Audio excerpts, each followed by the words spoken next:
Salut à tous, bienvenue dans le Foutoir du Bis, la chaîne où on discute ensemble de films méconnus et de cinéma bis. Alors contrairement à d'habitude, on va aujourd'hui remonter un petit peu plus le temps, parce que je vais vous parler d'un long métrage britannique sorti en 1979. On change encore de décennie.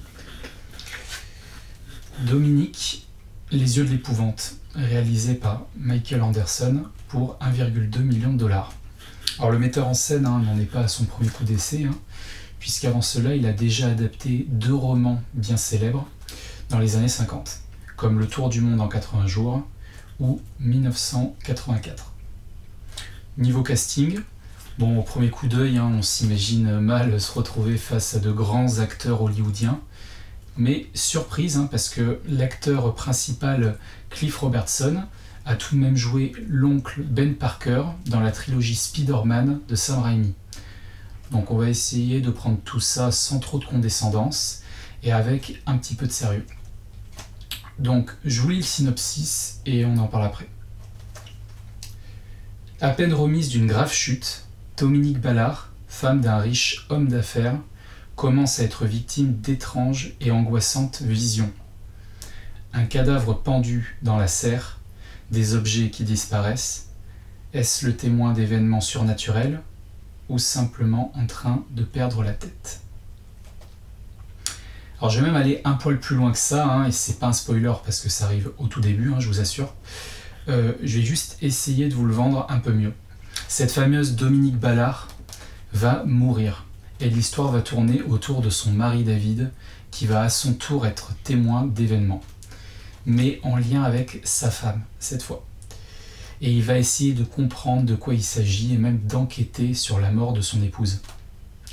Alors premier constat, on n'est pas face à une réelle recherche de mise en scène.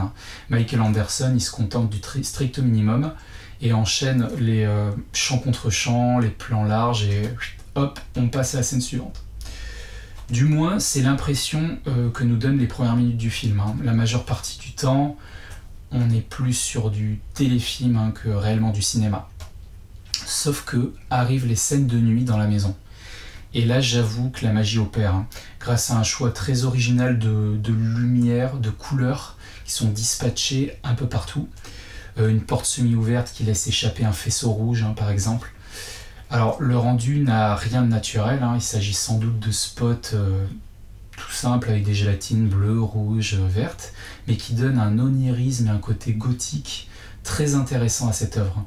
Et pour le coup, c'est vraiment original, et certaines scènes donnent l'illusion d'être face à une peinture, presque une toile de maître. Et ça me permet une transition parfaite avec l'atout majeur de Dominique, c'est son ambiance. Alors, pas tout le long, je vous le dis, à chaque fois que l'on accompagne les Ballards dans les couloirs sombres de la bâtisse, il y a vraiment quelque chose d'intense, dû encore une fois à cette colorimétrie très particulière. Mais aussi, et c'est assez troublant, l'absence de musique parfois. On suit David Ballard avec pour seul son ses bruits de pas, quelques petites notes de piano ou un grincement de porte. Le but n'étant pas de créer la peur au sens propre, enfin si, mais c'est surtout d'instaurer une atmosphère. Et ça, moi j'adore. Alors bien sûr, on a tout de même droit à des nappes percutantes lorsque le danger est en approche ou qu'une révélation morbide se passe, mais la plupart des scènes se déroulent sans vraiment de bande son. Par contre, c'est vrai que tout le monde ne sera pas sensible à ce film. On est face à un film très lent, avec peu de dialogue. Il faut être armé, avoir un gros bagage de films années 70 et de série B pour en profiter pleinement. Il est clair que si vous regardez uniquement des blockbusters d'aujourd'hui ou des films d'horreur ultra rythmés à jumpscare, laissez tomber, vous allez vous faire chier comme jamais. À titre de comparaison, c'est un peu comme quelqu'un qui n'a jamais écouté de métal et qui débute avec du Cannibal Corpse. C'est impossible qu'il apprécie la musique, il faut y aller par palier.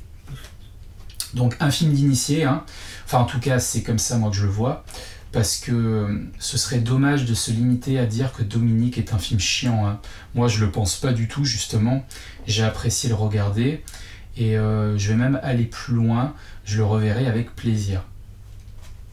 En tout cas, si vous voulez vous lancer dans l'aventure, un conseil, regardez-le en entier, Ne coupez pas avant la fin, même si vous vous ennuyez, car le film réserve son lot de surprises, et faites-moi confiance, tout se tient parfaitement bien. Bon, les acteurs sont plutôt bons et convaincants, et niveau décor, la quasi-totalité du film se déroule dans le domaine des ballards. Seuls quelques plans sont tournés à l'extérieur, donc on pourrait presque parler ici d'un huis clos, et même au niveau des seconds rôles, on doit compter en tout et pour tout pour une dizaine de personnages, voilà, au maximum. Donc voilà ce que je pouvais vous dire sur ce long métrage sans spoiler. Si vous souhaitez vous le procurer, est-ce que j'ai encore besoin de vous présenter ces superbes coffrets de chez Rimini? Évidemment que non. Mais comme toujours, un superbe combo Blu-ray plus DVD et un livret de 24 pages intitulé Milton Suboski, un producteur dans la tourmente. Le Blu-ray contient 4 minutes supplémentaires, une image 1920 par 1080 et un son DTS HD. Pour les plus old school d'entre vous, le DVD nous ramène aux 4 tiers d'époque. Voilà, ma foi, pas mal du tout ce Dominique, mais au risque de me répéter, à ne pas mettre entre toutes les mains. Un long métrage destiné aux puristes, habitués du cinéma de genre et des longs plans sans dialogue. C'est évident que quand on sait que la même année sortait Alien et l'année d'avant Halloween la nuit des masques, bon, Dominique donne la sensation de dater des années 60, mais j'ai passé un très bon moment. Voilà, donc je lui attribue la note de 13 sur 20 et j'espère vous avoir donné envie de le voir. Voilà les amis, si vous avez apprécié cette vidéo, prenez une demi-seconde pour mettre un pouce bleu, vous abonner et surtout laisser un commentaire. Je ne manquerai pas d'y répondre. Prenez soin de vous et à bientôt pour une prochaine pépite. Ciao!